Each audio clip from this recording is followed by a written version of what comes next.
Quality improvement education. It's a rapidly expanding focus of education that brings in the interdisciplinary team with the aim to improve quality. In some respects, this seems natural. Our healthcare system is changing. Education should change along with it. But what does that mean for our listeners and their medical practice? We're here today to explore this. Welcome to Lifelong Learning on ReachMD, the channel for medical professionals. I'm your host, Alicia Sutton, and with me today is Dr. Destry Sulkes, co-founder of Medivo, a health data and analytics company, who also serves in a volunteer capacity as president of the board of directors of the Alliance for Continuing Education in Health Professions. Welcome, Destry. We are glad to have you join us. Thank you, Alicia. Glad to be here. Given your background, you are, of course, a physician and an educator in many sense, and you obviously have your hands on data. Give us an overview, in your opinion, of what quality improvement education, or QI education, is. It's, as you mentioned, a really exciting time with quality becoming the focus in the healthcare landscape. With the Affordable Care Act and healthcare reform taking place recently, everyone is talking about how to treat patients better for better outcomes. And while the systems need to change,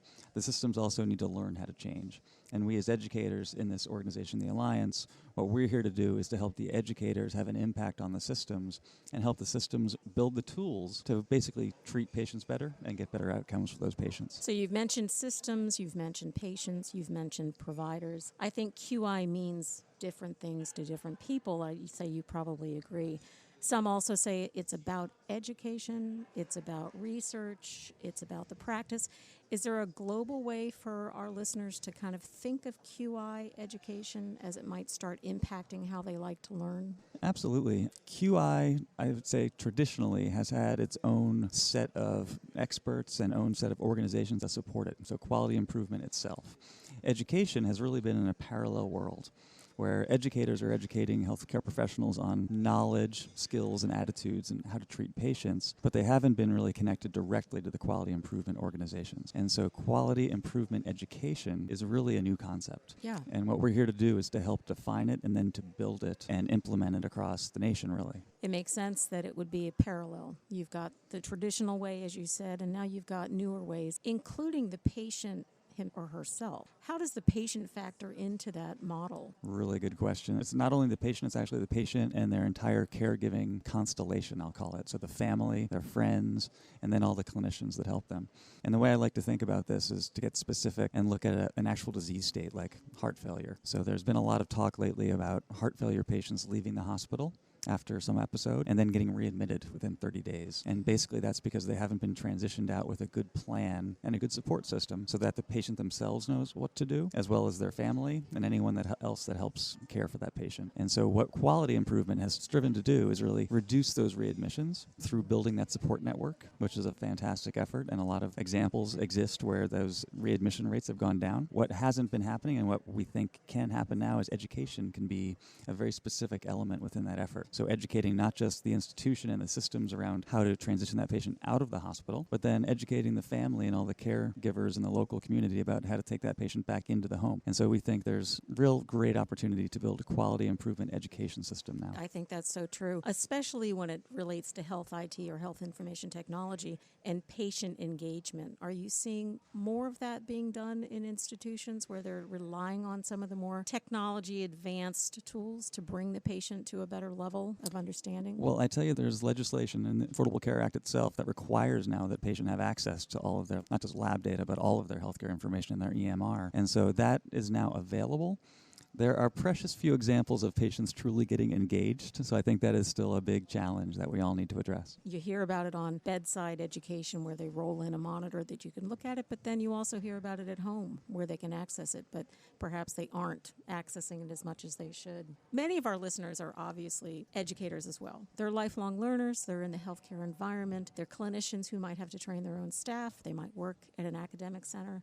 How can they go about bringing in some of this QI focus into the education that they offer themselves? It's not an easy thing to do at times if you're not in an organization that's already structured to do that. So what are some steps they might think about taking early on? The first few steps that I took that I felt were personally rewarding were doing some research on my own. So if you go look at the National Quality Forum, or if you Google National Quality Strategy, you'll find long lists of quality metrics that are very specific for each condition, where you can find out what a patient really needs to achieve to have an improved outcome. And so I would guide the educators and the learners to do some research on the conditions that they're interested in and learn what the metrics are that they need to address in order to have an improved outcome. If you're just joining us, you're listening to Reach MD, the channel for medical professionals. I'm Alicia Sutton, and I'm speaking with Destry Sulkes from Medivo. We're talking about lifelong learning, and particularly as it relates to quality improvement education. So give us some insight into reimbursement. What kind of strategies can you look at in education, and where is that shaping up now? With the Affordable Care Act and legislation, even back in the early 2000s, there have been bonus payments that will be made for improved outcomes. And those reimbursement, I'll call them levers or motivators, can really change behavior. So when an institution learns that it can get paid potentially tens of millions more dollars by getting directly better outcomes with their patients, suddenly there's a real motivator, and there's a reason for the institution to think about changing the way they're having their patients come into the hospital, or how they're educating their physicians about that condition and the importance of reaching a certain and specific goal. Are there some resources that our listeners could go to actually read a bit more about some of those examples that you can think of on the reimbursement side, some case studies? Or one place I would send everyone immediately is to the Star Bonus website that CMS runs. This is a Medicare program, and it offers basically bonus payments to organizations that achieve higher outcomes. There's a 5-star system, and all of the rankings are based on HEDIS measures, the long-standing quality measures, probably the first quality measures developed, but they're still being used across the board in the Star Bonus program. Yeah, absolutely. That's a great resource. Thank you. Let's talk about benchmarking and progress reports in general, because we can get those HEDIS data, and certainly there's a lot of stakeholders already in the space of QI, and they've been out there for a while. If the focus is on improvement, we should anticipate seeing some changes. Can you describe what changes you think our learners might see as the education gets rolled out to them? So they might have had a certain way of being educated that didn't bring in QI, but now they're going to take some education that does bring in QI. How do you think it might look different? I think you'll see, for example, in a hospital setting where the quality department may have run its own initiative in the past to do things like reduce the rate of heart failure readmission. Now you'll see the quality department potentially partnering with the education department to link up not only what they're requiring happens during a patient's discharge, but also what the weekly grand rounds topic might be on. So simultaneous with the rollout of a new discharge protocol, you'll see a grand rounds session that focuses on that discharge protocol, and they'll get education credit for attending that round. Valid point, and clearly the benefit of being in a larger institution, or at least any institution that has a QI department that is responsible for putting that input in there based on their own outcomes data. No, I can see that. So without a doubt, there's got to be listeners saying, kicking and screaming, don't want to have to go through another level of measurement or another way to do something when they're comfortable with what they have. But clearly this is upon us. The Affordable Care Act has moved in new measures that are required, and they're here to stay.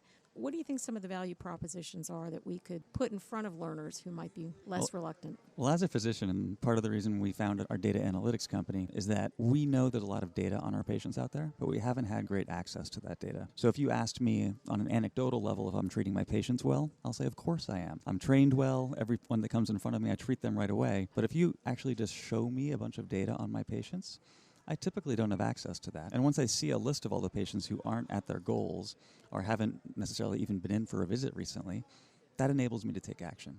And so the value proposition to the clinician is to give new insights to their patients. It's not really to threaten them with bonuses being taken away or changing the flow of patients in their practice.